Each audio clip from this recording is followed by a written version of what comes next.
I never thought a simple security camera at my own bakery would show me my fiancée feeding our wedding cake to another man. The irony of it all is that the camera was her idea. "Babe, for safety," Megan had said, her voice full of concern as she scrolled through a website filled with sleek, black miniature domes. "You're there so early and so late. This neighborhood is getting trendy, but you never know. I need to know you're safe." That was 6 months ago, deep in what I now refer to as the before times. I'd agreed, touched by her worry, and had a system installed both at Rise, my artisan bakery, and in our apartment's living room and entranceway. I never, ever imagined its primary function would be to capture the meticulous dismantling of my own heart. My name is Jack. At 34, I'd achieved the specific flour-dusted dream I'd been chasing since I was a kid, helping my grandmother knead dough on her big wooden table. Rise was more than a business. It was my soul poured into brick and mortar, located in a converted historic building in Seattle's Ballard neighborhood. My world was a symphony of starter bubbling, the crackle of a perfectly baked crust, and the gentle morning hum of the espresso machine. It was a quiet, purposeful life. And then, like a splash of vibrant color on a monochrome canvas, came Megan. She was 29, a freelance graphic designer with a smile that could power the city grid, and a laugh that felt like a private joke shared just with you. Our meeting was a cliché I'll forever cherish. A rainy Tuesday, my shop nearly empty. She ducked in, shaking water from her auburn hair, and ordered a latte and a Pano chocolate. She'd ended up staying for 3 hours, sketching in a notebook and occasionally glancing up with a curious smile. I'd offered her a sample of a new cherry almond scone I was testing, our fingers brushing in a current, undeniable and terrifying, passed between us. That was it. We were inseparable. For a year it was pure magic. The introverted baker, was pulled into a world of art gallery openings, impromptu picnics at Gasworks Park, and lazy Sunday mornings tangled in bedsheets. She brought a chaos of joy into my ordered existence. I proposed on the great wheel at Seattle Center, the ring box feeling impossibly heavy in my pocket. When the cabin reached its zenith, the city sprawling beneath us like a bed of jewels, I got down on one knee. The tears in her eyes were real. The yes was a whisper filled with more joy than I'd ever thought I'd experience. We were a team. We were Jack and Megan. For 6 blissful months, we floated on a cloud of cake samples. A lemon raspberry buttercream was the winner, floral arrangements, and the serene certainty of our future. We decided to wait on kids, but we'd already picked out names. We were that couple. The shift didn't happen with a bang, but with a series of small, almost imperceptible cracks. Megan had always been social, but her core group was small. Sarah, a teacher, and Emily, a nurse, both married, both grounded. Then she joined Creative Catalyst, a networking group for women in design. That's where she met Chloe and Isabel. Their entrance into her life was swift and total. Chloe, in her early 30s, was freshly divorced from a tech millionaire. The settlement had left her financially liberated and emotionally venomous. She spoke of marriage as a patriarchal prison sentence she'd narrowly escaped. Isabel, a year or two younger, was her perfect counterpart, a hyper-ambitious social media consultant who treated dating like a competitive sport and viewed long-term relationships as a sign of a stagnant, unambitious life. They were a unit, a duo of glamorous cynicism, and they enveloped Megan with the intensity of a Venus flytrap. The weekly empowerment nights began. At first, I was happy for her. You should go, have fun. I'd say, genuinely meaning it. They started as wine nights at a cozy bar. Then it became dinners at Canlis, bottles of champagne I didn't recognize. Then it was tables at dimly lit, throbbing clubs in Belltown, places where the cover charge was more than my weekly flower order. Her returns home became later And later, the sweet, tipsy girl who would giggle and tell me about her night was replaced by a distant, often irritable woman who would shrug off my touch and head straight for the shower, as if to wash the evening away. The good night text, "This place is cute. Wish you were here," stopped. They were replaced by terse, infrequent messages. "Still out. With the girls. Don't wait up." Our intimacy didn't just fade, it evaporated. My attempt to kiss her or hold her hand were met with a tired turn of the head or a claim of a headache. Our shared joy in wedding planning became a burden she carried. "You have better taste than me, Jack. You decide on the invitations. I don't care." She'd say it while scrolling endlessly through her phone, her thumbs fly across the screen, a constant, silent conversation with Chloe and Isabel that was clearly more engaging than the one with me. I made excuses for her. She's stressed with work. This is just a phase. She's getting her last hurrah out before the wedding. But the evidence mounted. Each piece of small stone added to the heavy weight in my chest. The red flags. The transformation. Her going out outfits evolved from nice jeans and atop to outfits that were weapons of mass attraction. She'd buy new, shockingly short, sequin dresses and hide the shopping bags. The perfume she wore, once a light, floral scent I loved, was replaced by a heavy, musky, expensive fragrance I'd never smelled on her before. The Fortress phone. Our phones had always been open books. We knew each other's passcodes. Hers was our anniversary. We'd use whichever was closest to play music or look up a movie time. Suddenly, her phone was a vault. The passcode changed. It never left her hand. If I walked into the room, the screen would tilt away at a lightning speed. She started taking it into the bathroom with her. The whispers. I'd walk into our bedroom to find her on a video call with them. She'd quickly switch to headphones, or I'd hear a sudden, conspicuous drop in their conversation. The snippets I caught were chilling. "He doesn't own you. A ring isn't a shackle. You need to see what your options are before you sign your life away." One afternoon, I was bringing the mail and heard Isabel's voice, crystal clear from the laptop speakers. "Seriously, Meg, he's lucky you're still there. You're a prize. Go out and see what the market is offering." Megan had laughed, a nervous, high-pitched sound, and quickly muted the call when she saw me. That word, market, made me feel sick. It reduced our love, our decade-long partnership, to a transactional value. I'll admit my faults. The pressure of financing the wedding and a planned expansion of Rise had consumed me. I was working 80-hour weeks. I was tired, stressed, and probably emotionally absent. I'd come home smelling of yeast and sugar, my mind still on sourdough hydration percentages, not on asking about her day. I took our solid foundation for granted, but I was doing it for us, for our future. I never, for a second, thought the consequence would be her looking for a better option. Then the name appeared. Liam. It was always casual, slipped into conversation like a hidden blade. "Oh, Liam, this guy Chloe knows said the funniest thing today about client management." Or, "Liam works with that cool brewery downtown. He said he could get us a discount for the wedding favors." It was a casual familiarity, the slight smile that played on her lips when she said his name, that set every nerve in my body on fire. "Who's Liam?" I asked one evening. She was applying a second coat of mascara, getting ready for another low-key dinner that clearly required a full face of war paint.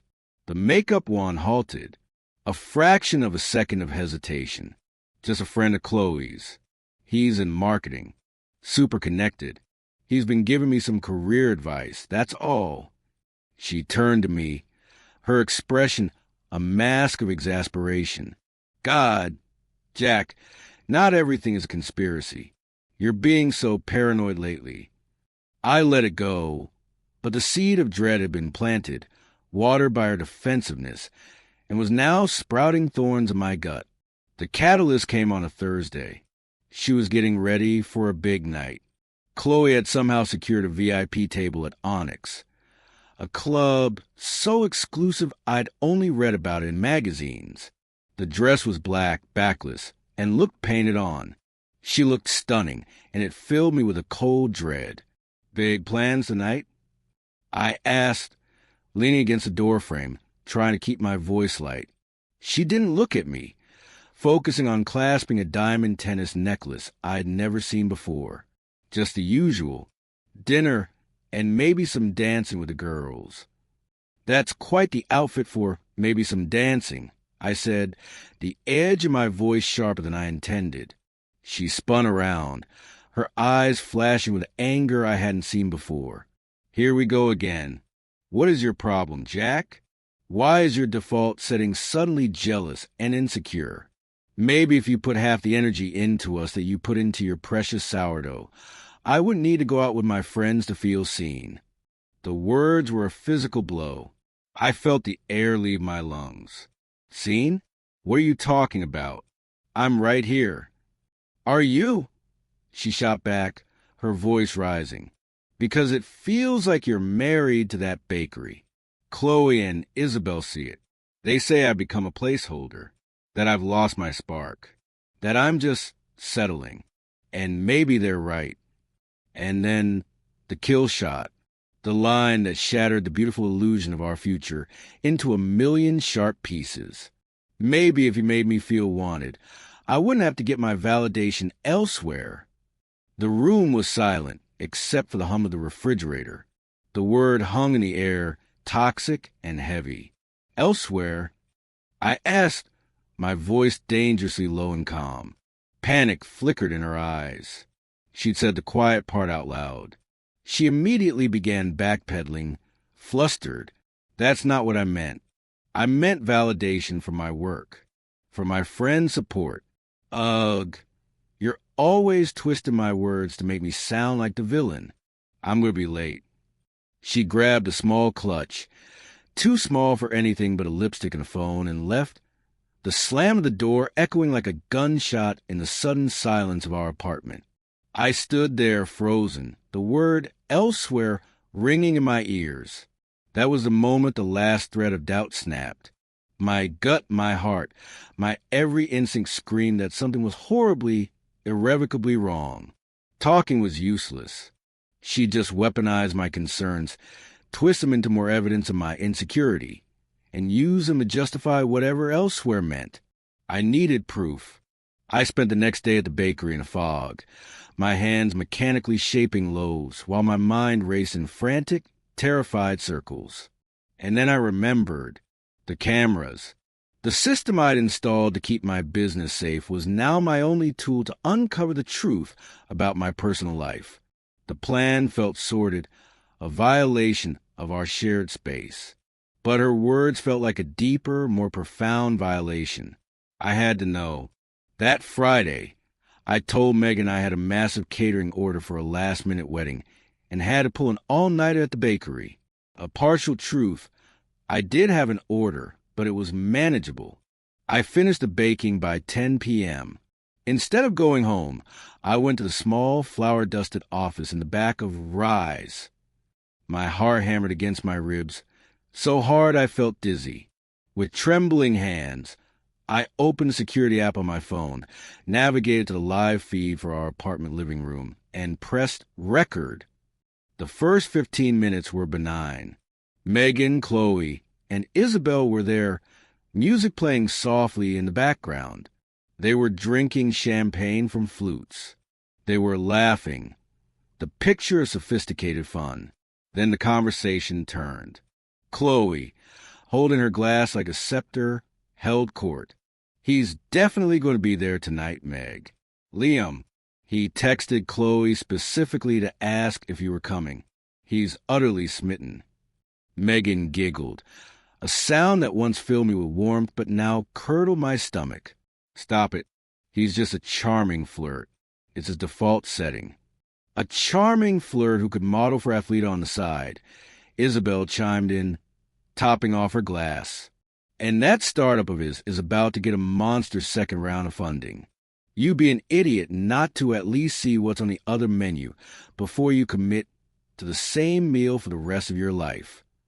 The same meal. I was the leftover meatloaf. Liam was a filet mignon. Megan's smile wavered. Jack is a good man. He's reliable. Reliable is a synonym for boring, Chloe scoffed, swirling her champagne. Good men are comfortable. They're safe. Is that what you want for the rest of your life? Safe? I guarantee you, the wedding cake will have more layers in your marriage. There was a beat of silence. I leaned closer to the phone screen. My breath held. What am I supposed to do? Megan asked, her voice small, almost lost in the music. Have fun, Isabel said, as if it were the most obvious thing in the world. You're not married yet. That rock on your finger is a promise, not a prison sentence. See if Mr. Startup lives up to the hype. What happens on girls' night stays on girls' night. Then Chloe delivered a line that is now permanently burned into my memory, a brand of betrayal. Look, just try it. Take the ring off for the night. Just put it in your bag. See how it feels. See how it feels when men look at you like you're available, like a prize to be won, not like you're already another man's property. I'm telling you, it's liberating. And there on the high-definition screen of my phone, my fiancée, the woman I had chosen to build a life with, looked from Chloe's persuasive face to Isabel's encouraging nod. She smiled a nervous, thrilling little smile. She twisted the beautiful, brilliant-cut diamond ring I'd painstakingly chosen, the ring that represented my commitment and my future, off her finger. I watched her hold it for a second, then drop it into the depths of her clutch purse with finality that shattered my world. You're right, Megan said, her voice gaining a false, champagne-fueled confidence. It's just a bit of fun. What's the harm? I stopped the recording. A wave of nausea washed over me. I slumped back in my chair, the phone clattering onto the desk. My hands were shaking uncontrollably. It wasn't just suspicion anymore. It was cold, hard, digital fact. Her friends weren't just a bad influence. They were puppet masters, and Megan was all too willing to dance. They had systematically deconstructed our relationship and were now encouraging her to burn the remains. I had to know what a bit of fun looked like. I couldn't follow them myself. I'd be a mess, and I'd be spotted instantly. My only allies were my older brothers, Mark and Ben. They'd never been huge fans of Megan's new friends, always referring to them as the hyenas. Swallowing a mountain of pride and shame, I called Mark. I stumbled through an explanation, my voice cracking. He listened in silence. When I finished, his tone was low and hard, the way it got when someone threatened his family. Give me the name of the club, Jack. Text me a photo of Megan and describe her friends. Ben and I are on it. We'll be your eyes. Just stay put. The next few hours were a special kind of torture. The bakery was dark, silent, and empty. The familiar, comforting smells of sugar and yeast now felt suffocating. I just sat at my desk, head in my hands, the video of Megan taking off her ring playing on a relentless, horrifying loop in my mind. I felt like a ghost in my own life. Closed at 1:30 a.m., my phone buzzed on the wooden desk, the sound unnaturally loud in the silence. It was a text from Ben.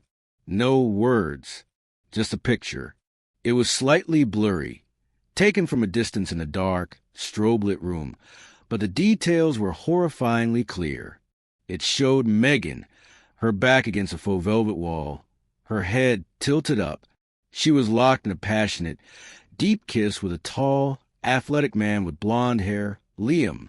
His hands weren't just on her hips. One was tangled in her hair, the other gripping her thigh, hiking up that little black dress. Her own hands were on his chest, pulling him closer. There was no ring on her finger. Before I could even process the image, a short, shaky video followed. It was a wider shot, showing the entire sordid scene. Chloe was a few feet away, draped over another man, laughing wildly. Isabel was dancing provocatively with a different guy, her eyes scanning the room as if looking for a better prospect. They were a pack of predators, and my fiancée was right there in the middle of the hunt. Another text from Mark. She didn't leave with him. He tried, but her friends pulled her away, laughing. She's getting a cab with them now. We're right behind them. Head home. We'll meet you there. The drive home was a blur. I have no memory of the streets, the traffic lights, the turns. I operated on pure, numb autopilot. I arrived first. I was standing in the middle of our living room, the scene of the crime, when the key turned in the lock. Megan stumbled in, her makeup smeared, her hair a mess, the heavy, musky scent of club and stranger's cologne clinging to her. She looked surprised to see me standing there, awake and fully dressed. "Jack, you're up?" she slurred, a dopey, drunken smile on her face. I had the best time. The girls said we should do this every week. She stumbled towards me, arms outstretched for a hug. I took a sharp step back, my body rigid with a cold, clean anger. "How was Liam?" I asked, my voice flat, devoid of all emotion. The transformation was instantaneous. The drunken smile vanished. All the color drained from her face, leaving a pale, panicked mask. Her eyes widened in sheer, unadulterated terror. What? Who? What are you talking about?" "Liam. The guy you were making out with against the wall at Onyx. The guy you took your ring off for." Her mouth opened and closed soundlessly. The front door opened behind her. Mark and Ben walked in, their expressions granite. They didn't say a word. They just stood there, arms crossed, a united front of grim, disappointed solidarity. Their presence made the situation terrifyingly real. "It's over, Megan," I said, the words feeling both like a death sentence and a liberation. "I saw it all. I have the security footage from this very room.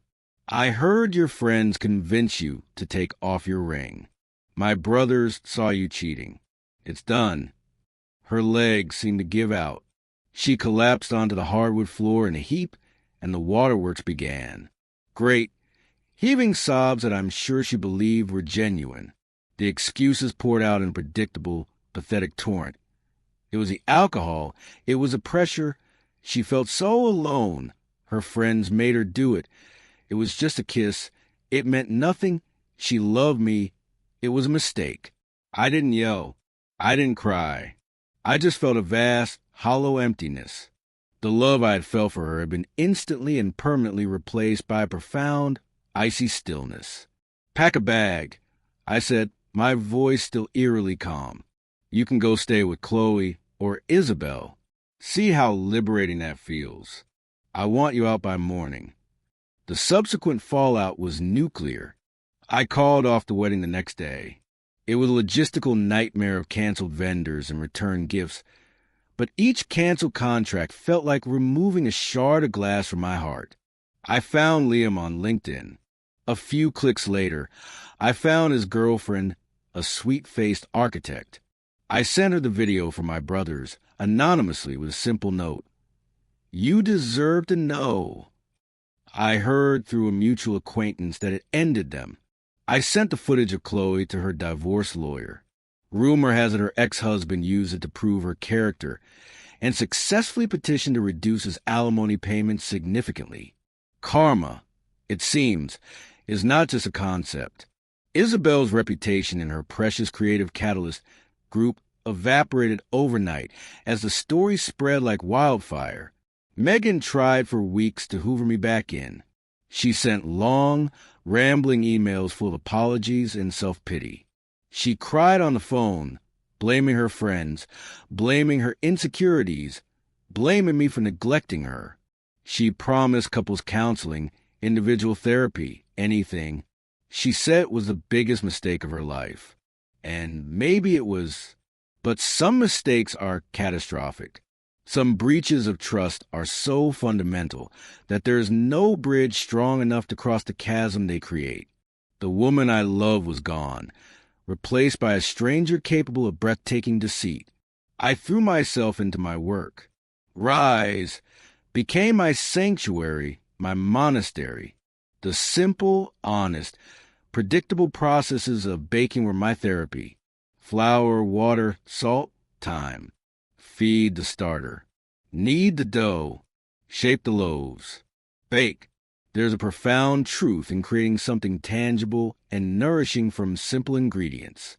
My employees, who had heard whispers of the drama, became my unspoken support system, giving me space but also surrounding me with quiet kindness. It's been 8 months now. The divorce was finalized quickly. No kids, thankfully, and we kept our finances mostly separate. The hurt is still there, a dull, persistent ache, a phantom limb of life I thought I'd have, but it's no longer all-consuming. Sometimes on the quietest mornings, when I'm the first one in the bakery, the world's still and dark outside, I'll be shaping a loaf of sourdough, and a memory will flash. Her laugh, the way she'd steal a bit of raw cookie dough, the look on her face when I proposed. The pain will flare, sharp and fresh.